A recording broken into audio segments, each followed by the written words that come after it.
प्रेक्षकांनो नमस्कार, मी अक्षदा. राष्ट्र सह्याद्री न्यूज मध्ये आपलं स्वागत. वळूयात बातमीकडे.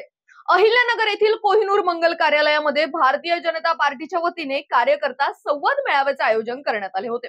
यावेळी कार्यकर्त्यांना मार्गदर्शन करत असताना भारतीय जनता पार्टीचे प्रदेशाध्यक्ष चंद्रशेखर बावनकुळे यांनी एकेरी भाषेचा वापर करत काँग्रेसचे विरोधी पक्षनेते वडेट्टीवार यांच्यावर जोरदार हल्ला चढवला. हल्ला चढवत असताना बावनकुळेंची जीभ अक्षरशः घसरली आणि त्यांनी वडेट्टीवार यांचा तो नालायक वडेट्टीवार असा शब्द प्रयोग केलाय. त्यामुळे प्रचाराची पातळी घसरली का असा प्रश्न निर्माण होताना दिसत आहे. यावेळी खासदार संजय पाटील, आमदार मोनिका राजाळे, माजी खासदार डॉक्टर महात्मे, ओबीसी सेलचे प्रदेशाध्यक्ष डॉक्टर देशमुख, माजी महापौर बाबा वाकळे, भाजपचे जिल्हाध्यक्ष दिलीप भालसिंग, निवडणूक समन्वयक भानुदास बेरड, भाजपचे प्रदेश कार्यकारिणी सदस्य विश्वनाथ कोरडे, महिला आघाडी जिल्हाध्यक्ष अश्विनी थोरात, भाजपचे शहराध्यक्ष अभय आगरकर आदींसह मान्यवर व कार्यकर्ते मोठ्या संख्येने हजर होते. या प्रसंगी लहुजी सेनेने खासदार सुजय विखे यांना सशर्त पाठिंबा जाहीर केला. यावेळी बोलताना बावनकुळेंनी काँग्रेस नेते राहुल गांधींवर टीका केली. तसेच महाविकास आघाडीचे उमेदवार निलेश लंके यांच्यावरही नाव न घेता टीका केली. यावेळी बोलताना अजून काय म्हणालेत बावनकुळे, याच बातमीची काही दृश्य पाठवलेत आमच्या प्रतिनिधी शर्मिला जाधव यांनी. पाहूया.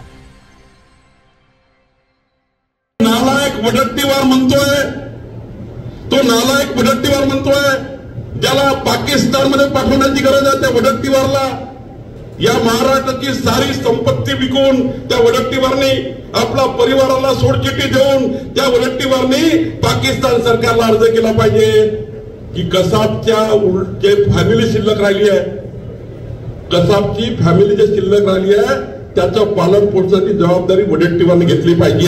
हे अहिल्यानगर म्हणून सांगितलं पाहिजे. गेला पाहिजे की आता पाकिस्तान इतरांना फायदा काय त्याचा? इतरांना फायदा काय वडेट्टीवारचा? अरे वडेट्टीवार पाकिस्तानला गेला पाहिजे की नाही?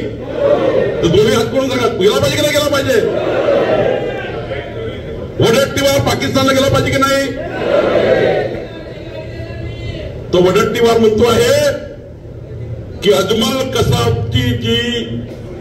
कसाबनी जी गोळी मारली होती ती हेमंत करकरेला लागली नाही. शहीद हेमंत करकरेचा अपमान, शहीद कामठेचा अपमान. आणि अजमल कसाबनी तर संपूर्ण व्हिडिओ कॅमेऱ्यामध्ये सांगितलं की होय मीच तो आहे, माझ्या गोळीने शहीद हेमंत करकरे शहीद झाले, माझ्या गोळीने शहीद आमटेकर त्या ठिकाणी शहीद झाले, ती गोळी माझी होती. पण मताच्या राजकारणाकरता इतकी नालायकी स्वीकारली आहे. मताच्या राजकारणाकरता बंधूंनो, मताच्या राजकारणाकरता या देशात काय होऊ शकतं याचा नमुना वडेट्टीवार. शरद पवारांना माझी विनंती आहे तुमच्या माध्यमातून, हे टीव्हीवरच्या माध्यमातून. शरद पवार तुम्हाला मान्य आहे का? शरद पवारला विचारलं तुम्हाला मान्य आहे का? वडेट्टीवार जे बोलले ते शरद पवारला मान्य आहे का? हे जरा शरद पवारनी सांगितलं पाहिजे. आणि तो एक आपला फेसबुक लाईव्ह मला पाहिलं पुलवा, कोण मला पा पुलवा, कोण मला पा पुलवा, फेसबुक लाईव्ह कोरोनात गरम पाणी प्या झोपून राहा हे सांगत होते. काही नाही सांगत होते. मोदीजी कोरोनाचे इंजेक्शन देत होते आणि उद्धव ठाकरे गरम पाणी प्या झोपून जा हे सांगत होते. 2.5 वर्ष मी 18 वर्ष विधिमंडळात आहे असा मुख्यमंत्री नाही बघितला. 2 दिवस मंत्रालयात आले, 2.5 वर्षात 2 दिवस. मी साक्षी आहे. 18 वर्ष झाले मी विधिमंडळात आहे. 2 दिवस उद्धव ठाकरे मंत्रालयात आले. 14 कोटीचं हे मंत्रालय, 14 कोटीचं ह्या महाराष्ट्र 2 दिवस मंत्रालयात, 14 कोटीचा महाराष्ट्राचा मुख्यमंत्री 2 दिवस विधानमंडळात आणि 14 कोटीचा महाराष्ट्राचा मुख्यमंत्री खिशात पेन नसणारा मुख्यमंत्री. मी कधीच उद्धव ठाकरेच्या खिशात पेन बघितला नाही. उद्धव ठाकरेने खुलासा करावा. पेनच घेतलं नाही. आता ते राजकीय म्हटलंय की वरच्या खालच्याकडनं पुढचे 4 रात्री आणि 4 दिवस देशाकरता कोण कोण देणार आहे? तिकडे मागचं सांगा भाई. तिकडं अभय आगरकरजी, संजय काका तुम्ही आलात. संजय काका 40-45 11 तारखेपर्यंत प्रचंड नुक्कड सभा घेऊन वडट्टीवारचं पाप, हे काँग्रेसचं पाप जनतेसमोर मांडा. काका अभय आगरकरजी, भानसिंगजी, प्रचंड ताकदीने एक एक नुक्कड सभेतून जनतेसमोर जा. प्रत्येक घरी जाऊन मोदीजीच्या महायज्ञामध्ये एक एक मत आणण्याकरता काम करा. वचननामा मोदीजींचा घरोघरी पोहोचवा. संकल्प पत्र घरोघरी पोहोचवा मोदीजींचं. माझा दावा, ज्या दिवशी तुम्ही संकल्प पत्र घेऊन घरोघरी जाल, मतदानाच्या दिवशी. काँग्रेसचा एक नेता विजय वडट्टीवार काय म्हणाला सांगा बहिणींनो, काय म्हणाला तो वडट्टीवार? काय म्हणाला वडट्टीवार? काँग्रेसचा हा जो मत मागते नाही, कुठं आहे, कुठले तुतारे का काय? मला तर चिन्ह माहित नाही कुणाला. तुमच्याकडे ते लावलं. अहो, त्यांच्यापेक्षा जास्त काम तर भारतीय जनता पार्टीच्या बूथ प्रमुखांनी केलं. हो, काय सांगतो तो? काय सांगतो? एखाद्या विधानसभेत छोटंसं काम केलं की एवढं सांगतं, पण संपूर्ण देशामध्ये मोदीजींनी काम केलं. सुजय विखे आणि तुम्ही सर्वांनी किती काम केलं कोरोनाच्या काळात? फक्त तुम्ही प्रदर्शन नाही केलं, सेवा ही दाखवली नाही व्हिडिओच्या माध्यमातून. काही लोकांना सवय आहे एवढंच करा हातभर सांगा. आमच्या विदर्भाच्या भाषेत जर काही सांगितलं तर वेगळं सांगतो मी, पण ते जरा आमच्या बहिणी बसल्या. एवढूसा केलं ना हातभर सांगितलं. TV media. अहो, तुमच्यापेक्षा जास्त काम माझ्या एका बूथ प्रमुखाने केला. हो, काय सांगता तुम्ही? या देशामध्ये 1 नेशन 1 इलेक्शनचा कायदा आणि 13 तारखेचं मत, महिला आणि पुरुषाला सारखे अधिकार असले पाहिजे असा समान नागरी कायदा. कसा समान नागरी कायदा? जो कायदा तुमच्या सर्व ज्या कार्यकर्ते तुम्ही घरोघरी जाता त्या जनतेला समान नागरी कायदा मिळाला पाहिजे, त्या महिलांना समान अधिकार मिळाले पाहिजे. आता प्रत्येक ठिकाणी महिलानंतर पुरुषाचं नाव येईल, समोर महिलेचं नाव येईल.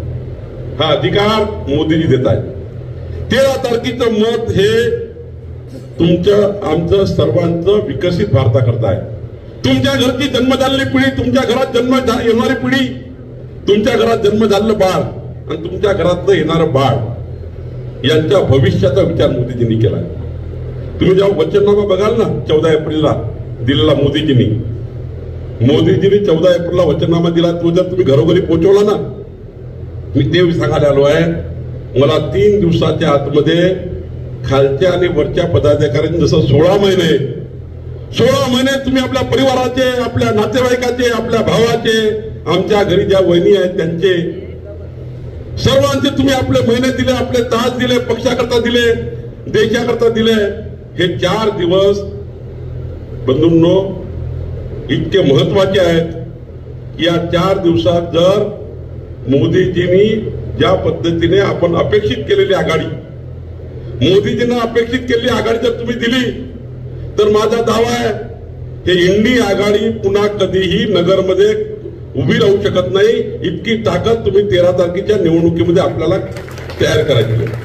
आणि मग मोदीजींनी विकसित भारताचा जो वचननामा दिला तो या 3 दिवसामध्ये घरोघरी पोहोचवण्याची विनंती करायला मी तुम्हाला आलो आहे. प्रत्येक घरी मतदानाचं कार्ड पोहोचलं पाहिजे. पूजन तुम्ही आपल्या घरी केलं, लक्ष्मीची पूजन तुम्ही आणि केलं, दिवाळी आपण आपल्या घरी केली, फटाके आपण आपल्या घरी फोडले, पण तुमचं हे कमळाचं मत किती महत्वाचं होतं. मोदीजींनी देशाचं रक्षण करणाऱ्या सैनिकांसोबत मागचे 10 वर्ष दीपावली केली, मागचे 10 वर्ष दीपावली केली. असे नरेंद्र मोदीजी तुम्हाला भेटून गेले, तुम्हाला नमस्कार करून गेलेत. एकीकडे इंडिया आघाडी राहुल गांधी ज्यांचे 6 महिने लंडनमध्ये जातात, ज्यांचे 6 महिने थायलंडमध्ये जातात, एकीकडे एकही दिवस सुट्टी न घेणारे प्रधानमंत्री मोदीजी आहेत आणि दुसरीकडे 6 महिने लंडनमध्ये जाऊन राहणारे राहुल गांधी आहेत. कोरोनाच्या काळामध्ये आपण सर्वांनी सेवा दिली. मोदीजींनी देशाला सेवा दिली. मोदीजी प्रधानमंत्री म्हणून या देशाकरता, तुमच्याकरता, माझ्याकरता सारं काही केलं, पण राहुल गांधी देशामध्ये नव्हते. जेव्हा जेव्हा आपत्ती आली, जेव्हा जेव्हा देशावर विपत्ती आली, तेव्हा राहुल गांधी लंडनमध्ये गेले. असा प्रधानमंत्री उमेदवार. बंधूंनो, परवा तुम्हाला मान्य आहे का? बघा तुम्ही जरा किती सिरियस आहे. तुम्ही जे 4 दिवस देणार आहे ते कशा करता देणार आहे? मी आधीच सांगितलं सुजय विखेची निवडणूक नाहीये.